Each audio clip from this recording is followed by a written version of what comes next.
Gujarat Paheredar news reporter Rinku Bhatt. અત્યારે હું તમને બતાવી રહ્યો છું માંજલપુર અર્બન હેલ્થ સેન્ટરમાં જે મારામારી થયેલી હતી એ વિશેની વિગત બતાવું છું. આપનું નામ શું છે? મારું નામ પંકજ પાટીલ છે.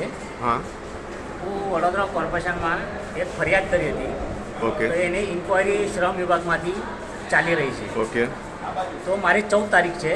14 તારીખમાં મને બધા માણસોના પુરાવા લઈને જવાના હતા.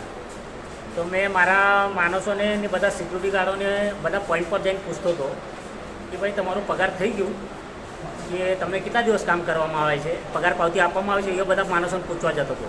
પહેલાં મેં માંજલપુર ગયો, પછી પહેલાં મકરપુરા ગયો, મકરપુરાથી માંજલપુર ગયો, માંજલપુરાથી માંજલપુર યુપીએસસી મહાનગરપાલિકાનો દવાખાનામાં ગયા.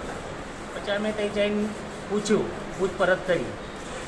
તો એ ભાઈને અમને જવાબ આપ્યો અમને પગાર નહીં મળ્યો અને પગાર પાવતી નથી આપી. એના મિત્ર જે છે એમને એમના સુપરવાઇઝરને રિંગ કરી, સૌરભ યાદવને રિંગ કરીને પછી કીધું કે તમે બેસો, હું આવું છું 5 મિનિટમાં. પછી સૌરભ યાદવ આવ્યા, તમે બેસો, હું તમને ચા પાણી ઠંડુ પીવડાવું છું. પછી એ લોકોને એના મિત્રને ચા પાણી લેવા માટે મોકલ્યો. પછી 15 મિનિટ થઈ ગયા, અમે જતા હતા તો અમને રોકી લીધો, મારી ગાડીની ચાબી કાઢી લીધી, રોકી લીધો.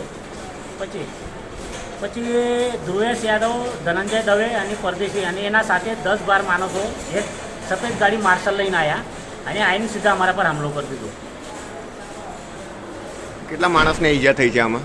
2 માણસો, અમે 2 જ જણ હતા.